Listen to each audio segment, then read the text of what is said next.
여러분 안녕하세요. 달빛 창가 연희가 들어줄게 관리인 연희입니다. 오늘도 저희 달빛 창가에 와주신 여러분들 정말 환영합니다. 한 주는 또 어떻게 지내셨나요? 요즘에 비가 정말 자주 내리는 것 같아요. 저는 개인적으로 비 오는 날씨를 좋아하긴 하는데 그 비 오는 냄새나 아니면 그 분위기 그런 것들을 저는 굉장히 좋아해요. 하지만 어쩔 수 없이 정말 어쩔 수 없이 축축 처지는 이 기분들 아니면 몸이 계속 가라앉게 되다 보니까 뭔가 조금 더 나른해지고 조금 더 피로감을 느끼게 되는 것 같아요. 하지만 우리 달빛 손님들께서는 그런 와중에도 하루에 3번 이상 밝게 웃을 수 있는 일들이 가득가득 하셨으면 좋겠습니다.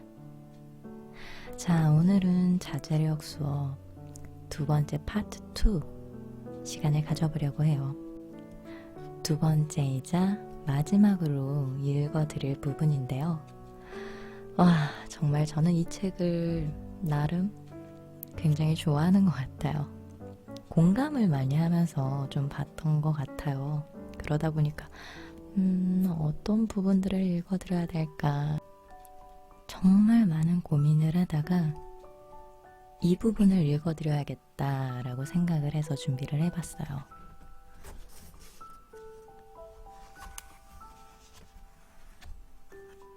유혹에 맞서는 질문들. 우리 살면서 수많은 유혹에 놓여 있잖아요.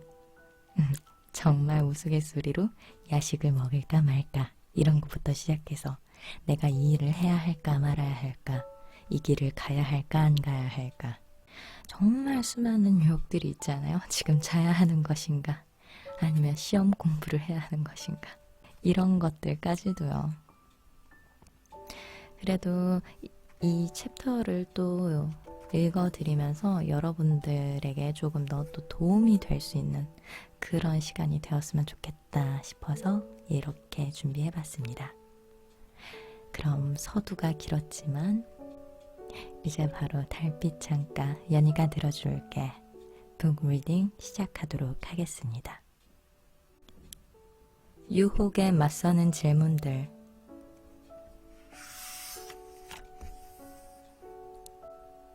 자제력을 발휘하는 것은 결코 쉬운 일이 아니다. 기껏해야 오랫동안 젖은 양말을 신고 있는 것과 같다. 썩 좋지도 않고 선호하지도 않지만 이미 너무 익숙해져 엄청나게 나빠지지 않는 한 마음이 쓰이지 않는 정도다. 어쨌든 보통 사람들은 양말이 젖었더라도 온종일 그대로 신고 다닌다. 하지만 가끔은 자제력을 키우는 것이 무척 어렵게 느껴지기도 한다. 지치고 좌절감에 머리를 쥐어뜯거나 폭발하고 싶은 순간도 있다. 다행히도 평산심을 되찾게 해주는 방법이 있다. 지금부터 소개할 질문의 대답을 생각하다 보면 다시 목표에 집중하고 자제력을 단련하는 동기부여가 될 것이다. 이 질문들은 자제력 단련이 힘들어 그만두고 싶어 하는 실제 이유도 밝혀준다. 자신에게 4가지 질문을 하고 솔직하게 대답하면 그 스스로 합리화하거나 핑계를 만드는 경향에 대해 더 잘 이해할 수 있다. 자신의 인생을 좀 더 잘 조절할 수 있는 습관을 키우는 준비도 될 것이다. 인생에 자제력이 필요하다고 생각하는가? 가장 직접적인 질문을 제일 먼저 해보자. 그래야 자신을 엄격하게 몰아세울지 아니면 따뜻하게 감싸 안을지 결정할 수 있다. 자제력을 잘 발휘하는 사람이 되고 싶은가? 이 질문에 어떻게 대답할지 궁리할 여유를 절대 주어서는 안 된다. 그저 예 또는 아니요 로 대답해야 한다. 잠시 멈추고 생각하고 싶다면 아니요 라고 답한 것과 같다. 만약, 그리고, 하지만 등의 예외는 없다. 자제력 훈련이 잘 되었든지 아니든지 둘 중 하나일 뿐 그 중간은 없다. 목표를 위해 자제력을 발휘하는 연습이 잘 되어 있을 경우 원하는 모습으로 가기 위해 꼭 필요한 일이라면 불편하더라도 하게 될 것이다. 모든 시점에서 자신이 어느 쪽인지 확실히 분류해야 한다. 물론 현실은 흑과 백의 이분법으로 나눌 수 없다. 한 번 실수를 했다고 자제력이 아예 없는 사람인 건 아니다. 인간은 누구나 실수를 한다. 그러나 흑과 백처럼 결정이나 행동을 단순하게 접근할 수 있는 상황에서는 자제력을 단련하지 못한 사람처럼 보이고 싶지 않으니 실패하지 않으려는 강한 동기가 생긴다. 회색 지대가 없으므로 명백히 옳은 것 외에는 모두 그른 것이 된다. 이런 방식으로 결정하는 것이 상관없다고 생각하게 만들거나 한 단계 더 나아가 기분이 좋지 않더라도 자제력을 계속 발휘하고 싶게 만들어야 한다. 할 일이 있지만 피곤해서 지금은 좀 쉬고 싶다고 생각해보자. 그 결정을 분석하느라 시간을 질질 끌며 자신의 게으름을 합리화할 가능성이 커진다. 제대로 분석하지 않고 내버려 두면 일이 더 급해지거나 피로가 좀 풀릴 때까지 미루어도 아무 문제 없다는 확신이 재빨리 마음속에 차오른다. 하지만 뭐 아니면 도 식으로 결정을 내리자면 한쪽은 자제력을 발휘하는 것이고 다른 쪽은 그렇지 않은 것이 된다. 이런 방식으로 생각하면 처음부터 싹을 자르고 곧바로 행동하게 된다. 스스로 자제력이 단련되지 않은 사람으로 생각하고 싶진 않기 때문이다. 이 질문을 두고 자신에게 거짓말을 하거나 마음대로 행동하려는 핑계를 댈 수 없다. 일을 하지 않기로 결정했다면 목표 달성을 위해 자제력을 연습하지 않는 사람이라는 점이 증명되기 때문이다. 가끔 단순한 접근 방식을 활용하면 자제력을 발휘할 때 실패를 피하는 자극을 받을 수 있다. 또한 마음먹은 것을 곧바로 행동에 옮기게 하는 추가 효과도 준다. 쉬운 선택만 하고 있지 않은가? 지금까지 잘 견뎌왔지만 유혹에 흔들릴 때 다음 질문을 던져보자. 똑똑한 사람일수록 자기 꾀에 넘어가기 쉬운데 그럴 때 이 질문은 유해한 자기 합리화를 예방해준다. 더 이상 자제력을 발휘할 수 없다면 그 이유를 제대로 이해하는 것이 중요하다. 난 지금 올바르게 행동하고 있는 걸까? 아니면 그냥 쉬운 쪽을 택한 걸까? 안타깝게도 되게 올바른 행동이란 어려운 행동을 의미한다. 평범한 사람은 대안이 있다면 되게 어려운 쪽을 선택하지 않으니 자제력이 종종 목표 달성에 실패한 많은 사람들의 약점이 되기도 한다. 우리는 의식적으로든 아니든 거부감이 적은 쪽으로 흘러가는 경향이 있다. 그런 사람이 되고 싶지 않다면 자신이 올바른 행동을 하는지 여부부터 정확하게 대답할 수 있어야 한다. 올바르게 행동하고 있다고 자신 있게 말할 수 없다면 자신이 어떤 식으로 핑계를 대든지 파악하려고 노력해야 한다. 자신만의 합리화와 핑계에 빠진다면 자제력을 키워 목표를 달성할 수 없기 때문에 이 과정은 매우 중요하다. 해야 할 일을 하지 않았다면 간단히 말해 입 밖으로 나온 모든 것이 핑계다. 참석하고 싶지 않은 사교 모임에 초대받은 경험이 몇 번쯤은 있을 것이다. 가끔 그런 상황이 오면 누가 초대했든 그 사람에게 무례하지 않은 방식으로 거절할 핑계를 찾느라 애를 쓴다. 그래야 가고 싶지 않다는 진심을 언급하는 것보다 감정적인 대립을 줄일 수 있다고 생각하기 때문이다. 그렇지만 기분이 더 좋아지려고 자신에게도 똑같이 한다는 사실은 인식하지 못한다. 자신의 행동에 대해 솔직하고 정직해지는 연습이 실질적으로 도움이 된다. 밖이 너무 더우니까 또는 시간이 너무 늦어서 달리기를 빼먹는다고 합리화하는 대신 이렇게 생각하는 건 어떨까? 오늘 달리기를 하러 가지 않은 이유는 내가 너무 무르고 게을러서야. 우리는 현실에서 왜 달리기를 하러 가지 않을까? 그저 게을러서고 다른 이유는 없다. 당연히 나가서 뛰고 오는 것이 옳은 행동이라는 걸 스스로도 잘 알고 있다. 그냥 쉬운 쪽을 택한 것이다. 이 질문은 자신이 평소에 어떤 핑계를 대고 자기 합리화를 하는지 차츰 인식하게 된다. 잔인할 만큼 자신에게 솔직해지는데 이렇게 자신을 똑바로 보게 되면 행동의 변화를 가져올 수 있다. 올바른 행동을 하고 있다고 늘 말하고 싶을 테지만 이런 마음은 종종 좀 더 노력해야 한다는 것을 의미한다. 그렇지만 꾸준히 한다면 추가로 들인 노력은 반드시 결실을 얻게 된다. 예를 들어 중간고사를 보는데 부정행위를 할 기회가 생겼다고 하자. 걸리지 않는다고 확신한다면 평범한 학생은 아마 부정행위를 하는 쪽을 택할 것이다. 시간이 흘러 기말고사가 다가왔고 이번에는 감시가 커져 부정행위의 위험 부담이 크거나 불가능해졌다. 중간고사 때 부정행위를 하지 않았던 학생은 스스로 공부하려는 의지가 있으니 실제로 학기 내내 시험을 대비해 공부했을 테지만 학기 내내 부정행위를 했던 학생은 기말고사가 너무나 막막할 것이다. 목표에 도달하는 것은 기말고사를 잘 치르는 것과 다르지 않다. 분명 그 과정에서 자기 합리화를 하며 지름길을 찾는데 조금 성공했을지 몰라도 궁극적으로는 그 점이 발목을 잡아 진정으로 원하는 것을 얻지 못하게 된다.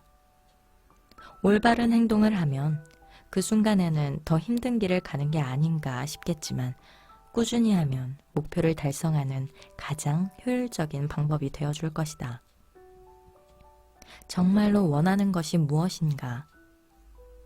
목표와 열망이 없다면 자제력을 발휘하는 것은 의미 없는 고통처럼 느껴진다. 그러므로 자제력을 잃을 때 발생하는 실수는 종종 자신과 목표가 잘 결합되어 있지 않을 때 찾아온다. 그럴 때는 다음과 같은 세 번째 질문을 던져보자.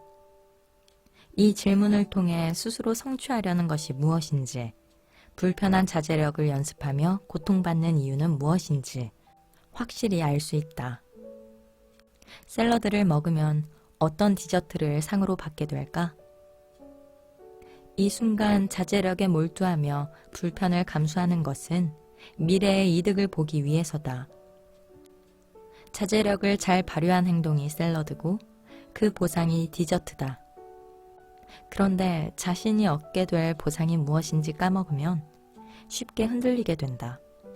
목표를 잊어버리거나 자제력을 잘 발휘하여 얻게 될 보상을 잊어버리면 앞서 서술한 것처럼 의미 없는 고통을 겪는 것처럼 느껴지기에 자제력 단련에 실패할 수밖에 없다. 자신이 무엇을 위해 노력하고 있는지 분명하게 알지 못하면 어찌 되든 상관없다는 식의 감정만 생길 뿐이다. 보상이 무엇인지 잊어버리는 방식에는 두 가지가 있다. 우선 그냥 잊어버린다. 그러므로 왜 자제력 연습이 꼭 필요하고 해야 할 가치가 있는지 끊임없이 상기시키고 쉽게 알 수 있도록 해줄 장치를 마련해야 한다. 사진, 알람, 그 외 모든 힌트를 활용해 향후 얻게 될 보상을 최대한 눈에 보이게 만들어라. 둘째, 보상 자체가 두드러지지 않으면 동기를 부여할 요소와 효과적으로 결합되지 않아서 잊어버린다. 보상이 자제력을 키울 때 일시적으로 겪는 불편함을 감수할 만큼 충분히 크지 않다면 꾸준히 해나가기 어렵다. 노력의 결실이 무엇인지 정확하게 알 수 있는 것, 그리고 일상적으로 늘 생각하고 마음에 둘 수 있는 것이면 더 이상적이다. 또한 인생에 어떤 공헌을 하게 되는지, 그로 말미암아 어떤 혜택을 받을지 미리 알아두는 것이 좋다. 보디빌더들은 보상을 위해 고통을 감내하는 사람의 좋은 본보기가 된다. 그들은 대회에 나가기 몇 달 전부터 열정적으로 건강한 식습관을 유지하고 꾸준히 몸을 단련한다. 그리고 대회 일주일 전부터는 음식물 섭취를 거의 중단하고 더 열심히 운동한다. 이것은 신체적, 정신적, 감정적으로 정말 어려운 일이다. 그들은 대회가 끝나고 몇 년이 지나더라도 자신이 얻을 보상이 가치가 있다고 느끼기에 꾸준히 노력한다. 고통이 상쇄될 정도로 장점이 큰 것이다.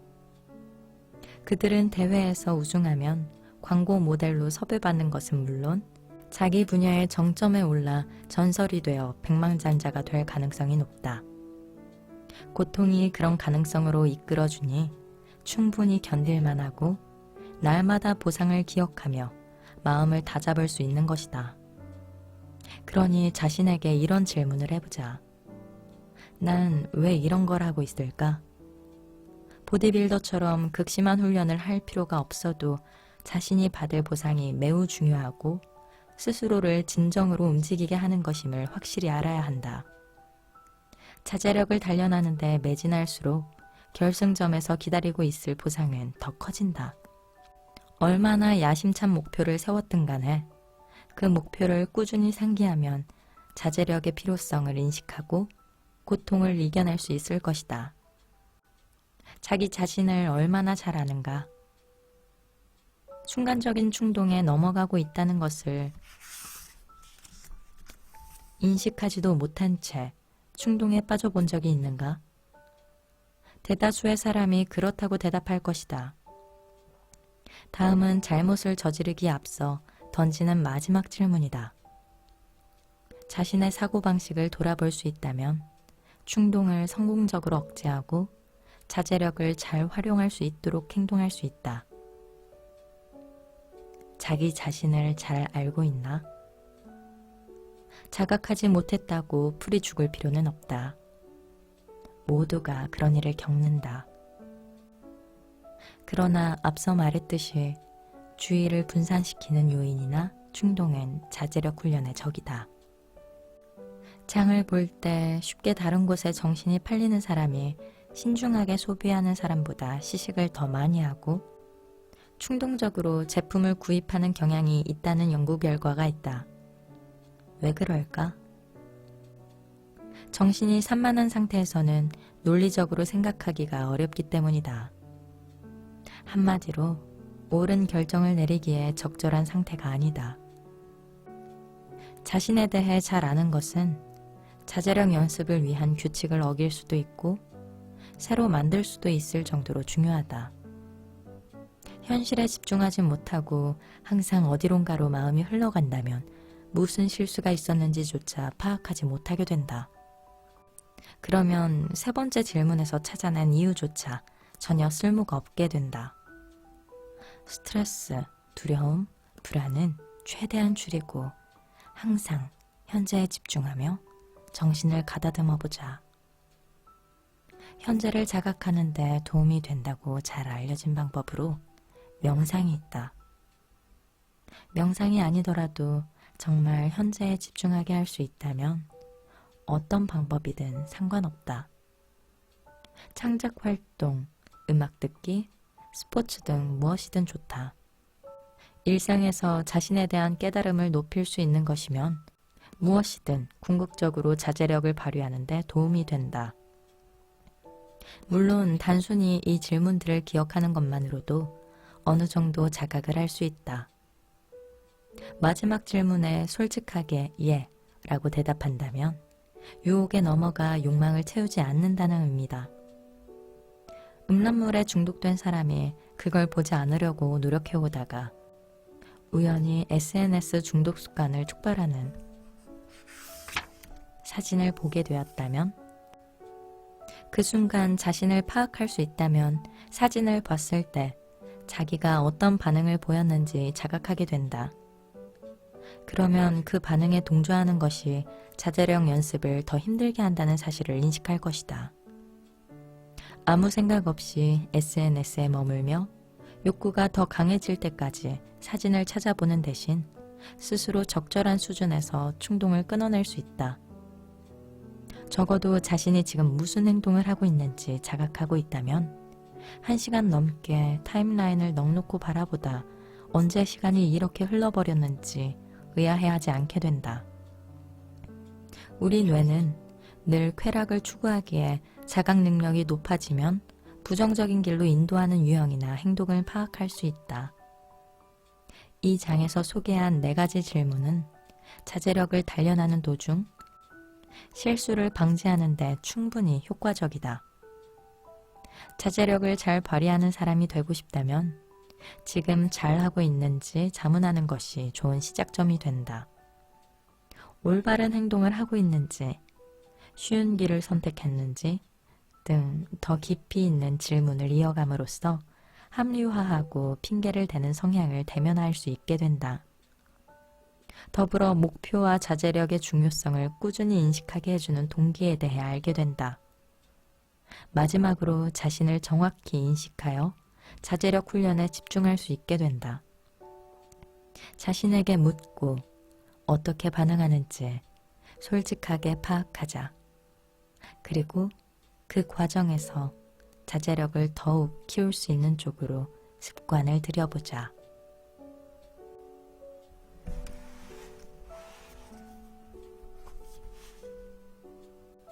자, 이렇게 2번째 파트 리딩을 마쳤습니다.